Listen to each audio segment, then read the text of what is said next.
Welcome back, good buddy, or good body. That's what I should be calling you guys. Got this expensive guitar up here on the chopping block again today. Beautiful D42 Martin.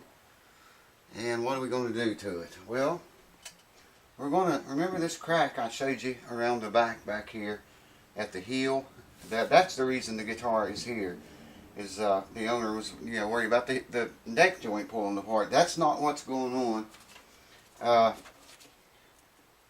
I'm 100% sure now. He told me this guitar lived in a very dry climate. Before I go any farther, if you hear bombs going off in the background, it's a bunch of idiots that live up the hill here behind me that gets their rocks off to loud noise, popping boom sounds. So that's what it'll be, and you'll hear them, I'm sure. It's nowhere near the 4th of July yet, and these idiots up here, they always, man, it's unbelievable. That's why the bad attitude shirt. Now, the owner told me this guitar lived in a very dry environment in Utah, okay? And I was thinking that this little crack here, because there was no finish over this area, I don't know if you can even see that or not, but along the heel and the neck where it meets the shoulders of the guitar, there is no finish over that. There is an open crack there, and there is unfinished open grain wood right inside of the crack. And I'm thinking because it lived in such a dry place, that wood shrunk. It dried out, and it made the crack form. Now, you all know how the humidity's been here. Right now it's 64%. That's not bad. It's bad enough, but it's good compared to the 90 and 100% we've been having continuously for weeks. For weeks now, man. Just as I figured, in this high humidity environment, the crack went away. Now I can still get a piece of paper in there, but just about the thickness of the heel cap is all. And you remember before in the other videos of this guitar, I could stuck it in there an eighth of an inch, man. So it's closed considerably what it was.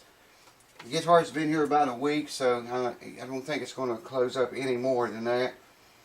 And whether it does or not, I need to get glue in there now before it closes up and seal that. That's all we're doing. We're not gluing the heel or the neck.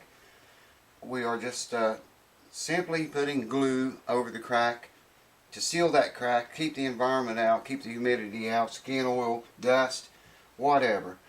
Just so that doesn't happen again and the crack doesn't come back. Alright, I talked about using a thick CA glue because it's so thick it wouldn't run in there, for one thing. And it's just like finish when it dries. I've changed my mind since then. I'm going to use Tight Bond, and I've used Tight Bond for this very same thing before. And mainly because, well, for two reasons. Because when it dries, it has a whitish look to it, which will blend perfectly with the binding around this guitar here and the white heel cap. Plus, the other reason, Tight Bond will give quite a lot more than CA glue, especially thick CA glue. It won't give none, man. And Tight Bond will give a little bit, so it'll allow the crack, if it does try to come back, it'll allow the wood to move right there a little bit, but it'll still be sealed. Nothing from outside is going to get inside of there again. So, Tight Bond it is, and I'll bring you over here closer and we'll get right into it.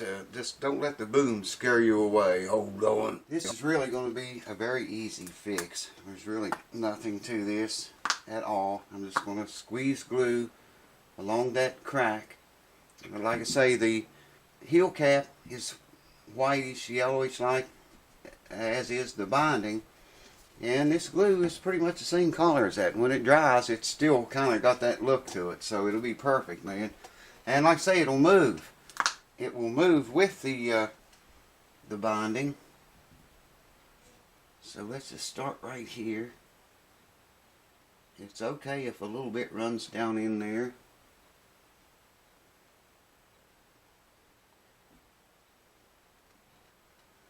I also want to come up the sides of that in a minute.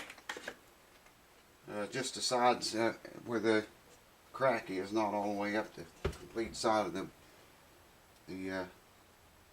not all the way up through here. Just, down to about where the crack was at. I'm just going to give that a minute to run in there a little bit. and then we'll wipe the excess away, and it'll never move again. This is a nice guitar, folks. Man, I swear, you really ought to go out, find one, and play it. You will, you'll see what a very expensive guitar feels like, sounds like, and what it feels like in your hands. It's just incredible, unbelievable, to say the least. I'm going to give that just a few more minutes to run down in there a little bit better. I don't want it to run in there too much. That's why I didn't want to use anything thinner than thick CA glue. But just enough so when I wipe it away, you know, there'll be enough down in there to make that seal. Alright, that should be enough. So, let me just wipe him clean. And it's just that simple, folks. Someone was asking me about this on YouTube the other day. They were afraid of hurting their finish with the glue, and I said, no man, you won't hurt your finish. Just wipe it off, you know, before it sets up, and won't do anything at all to finish. It'll come right off of it beautifully, as Titebond does. Now, if I wanted to get glue down into that crack, I would have wetted it first. But, like I said before, that's not what we want. Alright, probably going to have to readjust the camera here a little bit. I need to turn the guitar up this way for now. I don't know if you're going to be able to see that very well or not. And we need to do this very same thing right here. That. And let that run down in there. This is probably scaring the shit out of some of you guys that know what this guitar is worth.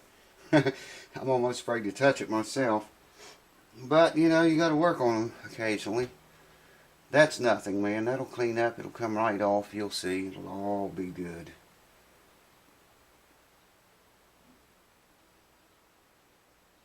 I'm going to try to get all of that out of there now.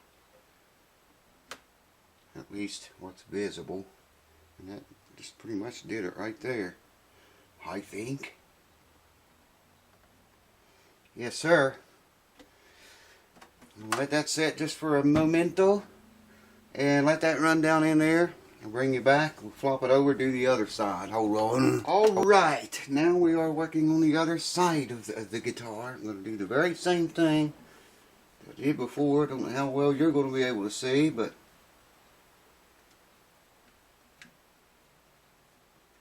just run a little bead of it all along there, just like so. I'm going to hold this up so the glue will run into it if need be, if that's where it needs to go. Give it just a minute to get into the crack a slight bit. Hold on, I'll bring you back when I get ready to wipe it clean. Hold on. Alright, I'm just going to take the rag now. I'm going to wipe it back this way because I don't want to risk getting glue on the strings. And just give it that number a couple of times. This probably does look kind of scary to the untrained eyes. But believe me, you won't even be able to see it once it's completely done. Won't hurt the finish one bit. And sorry if I'm blocking your view, but maybe I will rub that up that way. Yeah, there we go. You can see a little bit on the finish right there. This glue really cleans up nice, man. I mean, if you do get it on the finish, let me wipe this side again now too, so I got better access to it. And I'll show you in a minute what I'm talking about.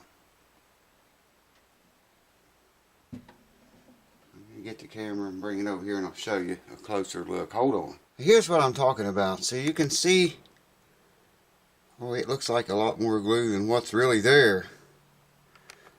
It looks like a lot more than what's there in the camera. I don't know if that's some reflection I'm seeing or what that is, but you can see it, but when it dries, you're not going to be able to see it at all. Now, let me turn the guitar up. Yeah, so you can see on this side, that must be reflection we're seeing on the other side there. See, that's not glue, what you're seeing there. Because if you come up here like this and look at it, see, you can't even see that. Yeah, maybe a little bit, but that was reflection we were seeing on the other side. I know I wasn't seeing it like that with my eyes. Like I'm going to look at it with anything else. But you'll see it even less after the glue sets and it dries. Probably if I'd slide it back, you might be able to see it better. I don't know. You can see that pretty good, I think. And you can see here how well that blended. You can't even tell. Now before, if you remember, when I stuck the paper in there, it came down to probably twice the width of the heel cap here, okay? Like right there. I can't hold all this shit still, but... And now, before I put the glue in it, it would only go in about the thickness of the heel cap. That's what I was talking about. As all the thicker it would go in there. When the glue sets up, there's going to be no crack there no more. It's going to be all gone. All gone. And it's a done deal. It's done, man. As soon as that sets up, I'll show it to you under this light. Yeah, see, you can barely see the glue now. And there. And on this side. You might still be able to see it a little bit because it's not completely set up yet. It'll get sort of clear like, and you won't see it at all once the glue sets. This side's drier. And you can see how in the back is drier. I don't know if the glare of the light would help that or not. Anyways, it's a done deal. And going to be good as new. I'm going to leave it lay upside down for the time being. And that should never be a problem again. It's sealed now just like it had lacquer all over it, like that Gibson was when it first came here, the J45 I'm talking about. That's going to be sealed now, and it's swelled back up under 64% humidity as opposed to whatever it was in Utah in the dry climate that it lives in. Should never be a problem again. And you can do yours that way. Whoever was asking me about that, I can't remember. There's just so many of you.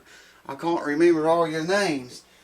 Whoever was asking me about it, I use Titebond Original for this. Now, if you use CA glue, and you can use that, but if you do, be very careful. You can ruin your finish with that if you don't know what you're doing. With Titebond, just put it on, you know, let it get where it needs to go, and wipe it off while it's still wet before it sets up. It'll come completely off of the finish. And then when the glue sets up, you know, you can take a polishing cloth and polish it out. What little bit's left on the finish, it'll come right off. You won't have a bit of a problem. Cheers. Thanks for watching, folks. Hope this helps at least the one guy that was asking me about it.